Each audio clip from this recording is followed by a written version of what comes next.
physical blindness. Sizungumzia upofu wa macho haya. Spiritual blindness. Upofu wa kiroho. There's two stories in the book of Mark. Kuna historia mbili katika kitabu cha Marko. And I love it when the stories are right next to each other. Na ninashukuru Mungu kwa sababu historia hizo zote mbili zinaendana kwa sehemu moja baada ya nyingine. For a distinct purpose. Ni kwa ajili ya sababu hiyo. Jesus with his disciples. Yesu alipokuwa na wanafunzi wake. And he is going to hear some of them ask a question. Akakuwa anasubiria mmoja kati yao kumuuliza swali. And he's going to respond to them in kindness. Na alikwenda kuwajibia kwa upole na unyenyekevu.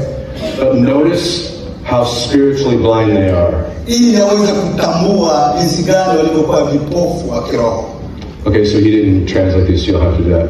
So in Mark chapter 10, kwa hiyo Marko sura yake ya 10, James and John, the sons of Zebedee, came to him. You want to get there? Yes. Mark 10. Just give me a second.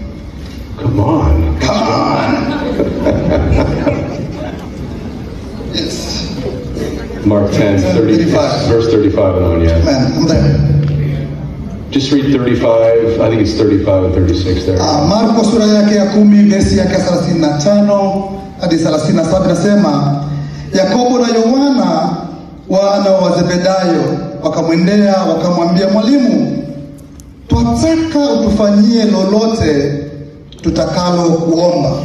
Akawaambia, mwataka niwafanyie nini? Wakamwambia, utujalie sisi tuketi mmoja mkono wako wa kuume na mmoja mkono wako wa kushoto katika utukufu wako. Yesu akawaambia, hamjui mnaloliomba. Mwaweza kunywea kikombe ninywacho mimi au kubatizwa ubatizo nibatizwao mimi? So James and John ask a very foolish question. Unaweza kuona Yakobo na Yohana waliouliza swali la kimpumbavu kabisa. Jesus, we want you to do anything we ask you to do. Wakamwambia Yesu, nataka ufanye lolote tutakalo kuomba. Now, if you were walking with Jesus for 3 years, would you ever ask him that question? Endapo Mungu atakupatia fursa wewe kutembea na Yesu Kristo, je, ungemuuliza swali la kipumbavu la namna hii? Foolish. Uli upumbavu kabisa. Blind. Ni kwa sababu alikuwa ni vipofu.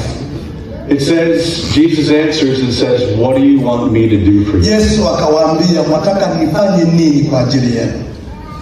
I think some of you might be thinking about that today. Inawezekana wewe unajiuliza kwa ajili ya hii, unakumbuka au unawaza kuhusu hili leo.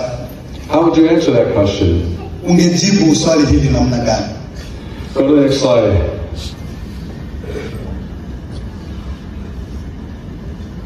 Maybe not. There you go. So the disciples reply, na kwa sababu mitume hawa walikuwa ni vipofu, let one of us sit at your right hand, wakamwambia, uturuhusu mmoja wetu akae mkono wako wa kuume and the other in the left in na mwingine mkono wako wa kushoto. Again, foolish. Hebu angalia tena, upumbavu kabisa. They don't see who Jesus really is yet. Walikuwa wana uwezo wa kujua, kumuona Yesu ni nani. So let's go back to worldview. Hebu tuweze kurudi kwenye mtazamo wa kiulimwengu sasa. Most people back then that followed Jesus, watu wengi katika kipindi hicho walimfuata Yesu, thought Jesus was coming to overthrow the Roman Empire. Walifikiri kwamba Yesu Kristo amekuja kupindua ufalme wa Kirumi. They were hoping Jesus would take on power and authority. Walifikiri kwamba atakwenda kuwa na uwezo na mamlaka ya kiulimwengu. So what do they ask for? Ndio maana walichomuomba namna hii. Power and authority. Wakamuomba mamlaka na uwezo. Jesus in his kindness, Yesu kwa huruma yake, you don't know what you're asking. Akawaambia, hamjui mnachokiomba. Can you drink the cup I drink? Mnaweza kunywa kikombe changu? And look at the answer. Hebu angalia majibu yao yalikuwa namna gani. We can. Ndiyo, tunaweza. Spiritually blind. Tena vipofu wa kiroho. These are the disciples. Hao walikuwa ni mitume. How is it that people can walk with God and still be spiritual? Inawezaje kuwa mitume, watu wakatembea na Mungu lakini bado wako vipofu wa kiroho namna hii? Friends, you'll see it in America. Ndugu zangu, mtakwenda kuiona hii katika nchi ya Marekani. People can be religious, Watu wanaweza kuwa wanapenda sana dini, but far from God. lakini wako mbali na Kristo. So Jesus will say, Yesu akawaambia, kajibu, you will drink the cup I drink. Yesu akawaambia, mtakinywea kikombe nitakachokunywa. He's telling them they will suffer and die, and they don't see it. Alichokuwa na kimaanisha ni kwamba mtakwenda kupigwa na kuuawa, lakini bado walikuwa wako vipofu wa kiroho kuamini hilo, kujua hilo. Interesting enough, they will eventually get it after Jesus resurrects. Lakini ukweli ni kwamba walikwenda kuyapitia haya baada ya Yesu kufufuka. Go to the next slide, please. Naomba uweze kwenda mbele kidogo. So the very next story Kwa hiyo historia inayofuata in the book of Mark, katika kitabu cha Marko, Jesus is going to come across a real blind person. Yesu anakuja kukutana na mtu alikuwa kipofu wa kuzaliwa. His name's Bartimaeus. Jina lake ni Bartimayo. Let's go to that slide. As Jesus and disciples together were in a large crowd leaving the city, Yesu na wanafunzi wake pamoja na umati mkubwa wa watu walipokuwa wakitoka mjini, a blind man Bartimaeus was sitting by the roadside begging. kipofu mmoja Bartimayo aliyekuwa ameketi kando ya njia akiombaomba. And when he heard it was Jesus of Nazareth, Aliposikia kwamba ni Yesu Kristo wa Nazareti, he said, Jesus, son of David, have mercy on me. alianza kupiga kelele akasema, Yesu mwana wa Daudi unirehemu. What was his worldview? Mtazamo wake ulimwengu ulikuwa namna gani? What was his spiritual insight? Imani yake ya ndani ilikuwa namna gani? Macho yake ya ndani yalikuwa namna gani? Disciples say, we want you to do something for us. Hebu jaribu angalia, mitume walimwambia Yesu Kristo, naitaka utufanyie hili kwanza. The blind man says, have mercy on me. Lakini kipofu akamwambia, Bwana unirehemu. He could see better than the disciples. Kwa hiyo kipofu alikuwa na uwezo wa kuona kiroho, mitume walikuwa wana uwezo wa kuona kiroho. So he'll say it again, Jesus, son of David, have mercy on me. Akasema, akapaza sauti akasema, Yesu mwana wa Daudi Go to the unirehemu. next slide for me. So his disciples and many rebuked this man and told him to be quiet, but he shouted all the more. Wengi walimkemea na kumwambia nyamaza, lakini yeye akazidi kupiga kelele. And Jesus stops him and says, call him up. Mwana wa Daudi unirehemu. Yesu akasimama na kusema, mwiteni. Go to the next slide, would you? So they called the blind man. Kwa hiyo akamwita yule kipofu, Cheer up, on your feet. jipe moyo kwa miguu yako, He's calling you. anakuita. So he throws his cloak aside and he jumps to his feet. Akatupa vazi lake kando, akarukaruka kwa miguu And he comes to Jesus. na kumwendea Yesu. And look at Jesus' kind response. Hebu jaribu kuangalia jibu la Yesu Kristo na upole wake na utu wema wake. What do you want me to do for you? Unataka nikufanyie nini? I think he's asking many of you this morning or this afternoon. Oh, haleluya. Yesu Kristo anakuuliza na wewe asubuhi na mchana hii ya leo, unataka nikufanyie nini? Jesus saying, what do you want? Yesu anakuuliza unataka nini? Watch the response of Hebu our man. angalia jibu ya huyu kipofu. Go to this last slide here. The blind man said, Rabbi, I want to see. Yule kipofu akajibu, Rabi, nataka kuona. What's your worldview this morning? Mtazamo wako uko namna gani Yesu akikuita?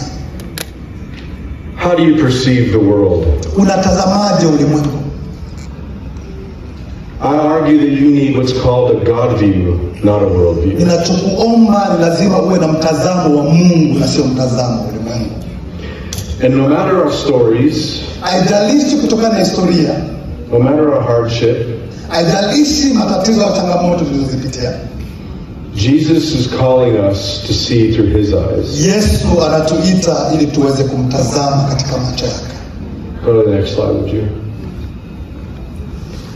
John 9:39. Yohana 9:39 inasema, Jesus said, Kisha Yesu akamwambia, I have come to the world to give sight to those who are spiritually blind. nimekuja ulimwenguni kutoa macho kwa wale walio vipofu wa kiroho, And to show those who think they see that they're blind. na kuwaonyesha wale wanaodhani kuwa wanaona kwamba wao ni vipofu. Two stories. Historia mbili: Disciples, mitume, religious, viongozi wa but kidini, spiritually blind. lakini ambao walikuwa ni vipofu wa kiroho. A blind man, Lakini kipofu wa kuzaliwa, not religious, ambaye hakukuwa mpenda dini, but can see through Jesus' eyes. lakini alikuwa na uwezo wa kumtazama Yesu Kristo kwa macho yake. How do we get a God view? Tunawezaje kupata mtazamo wa Mungu?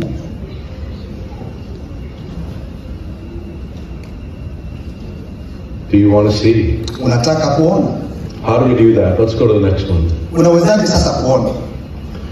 The cross is a lens Msalaba ni lenzi ambayo through which we see the world clearly. kwayo tunaona ulimwengu kwa uwazi, It gives us a new perspective on na life. inatupa mtazamo mpya wa maisha. It is when we look at the cross Kwa tunapoangalia msalaba, that we recognize who He is, ndipo tunatambua kwamba yeye ni who nani, we are, sisi ni akina nani, what this world is like. na ulimwengu unaotuzunguka uko namna gani. I want to spiritualize Ninachokitaka mimi ni macho ya kiroho, so I can wake up in the morning no matter how world gets, ili niweze kuwa na uwezo wa kuamka asubuhi na kumtazama Mungu na si kutazama mambo ya ulimwengu, that I can have joy. ili niweze kuwa na furaha. Amen. Even when I wake up in the morning and there's no hope, Hata kama nitakapokwenda kuamka asubuhi na hakuna matumaini, I want spiritualized to have hope. lakini macho yetu ya kiroho yatupa matumaini. I want eyes to see my enemies as someone I love. Nataka macho yangu ya kiroho yawe na uwezo wa kuona maadui yangu na watu naowapenda. I want eyes to see that this church is not mine, Nataka macho yangu ya kiroho yaweze kugundua kwamba kanisa hili sio la kwangu, but ours together. bali ni kanisa letu wote kwa pamoja. I want spiritual sight. Nataka kupata macho ya kiroho. How do we do that? Tunawezaje kufanya hivyo? Let's go to the next slide. For God so loved the world, Kwa maana hii, jinsi hii Mungu alipenda ulimwengu, He gave His one Son. akamtoa mwana wake wa pekee. Jesus is not a victim of the cross. Yesu sio mpita katika msalaba, He chose the cross alichagua msalaba for you and me. kwa ajili yako na mimi. That's a big difference from being a victim to choosing. Huo ndio utofauti wa mtu kuwa victim na kuweza kuchagua msalaba. You need to fix your eyes, as the Hebrew writer said, on Jesus. Unahitaji kuwa na macho ya kiroho kama jinsi Waebrania anavyosema kwa ajili ya Yesu Kristo. No matter all the voices in this country and the world, Haijalishi vurugu na masauti mengi katika nchi na katika ulimwengu huu, you have to fix your eyes on Jesus. unatakiwa kutazama, kuweka macho yako kwa Yesu Kristo. I love this book. Ninapenda sana kitabu hiki. The Jews would talk about eating it. It's almost like honey, something to take in that would nourish my soul. Waisraeli wanasema kwamba kina uwezo wa mtu kama unavyokula asali ili uweze kupatia amani katika moyo wako. Fixing your eyes on Jesus is not letting the world tell me what life is about. Unapoweka macho yako mtazama Yesu Kristo, ni kutokusikiliza mambo gani ambayo ulimwengu unasema kwa ajili yako, But it's seeing through this book, this story. lakini kuendelea kuona, kutazama kupitia kitabu hiki na historia hii. What are you letting shape what you see? Unatazamaje kile unachokiona? These can be dangerous weapons. Simu inaweza kuwa ni silaha ambayo inaweza kutuharibisha wote. They can fill our minds Inaweza kuchukua mtazamo wa akili zetu, and our hearts mioyo yetu, and make us spiritually blind. na kuweka nafsi zetu na imani, nafsi ya imani yetu kuwa vipofu. I think Jesus in this Passion Week nimekuja kusoma sana kuhusu uwezo wa Yesu Kristo katika wiki nzima. Wants us to answer the question, Na hasa kwa maswali yanayokwenda kuulizwa. what do you want me to do for you? Unataka nifanye nini kwako? My hope is your answer is, I want to see. Matumaini yangu ni kwamba ukamjibu, ninataka I want kuona. to see. Ninataka kuona. I want to see the world different. Nataka nione ulimwengu kwa mtazamo tofauti. It's with those eyes that we are not different races and different colors. Na tuweze kuwa na macho ambayo yatakuwa yako na level ya tofauti kabisa kutazama.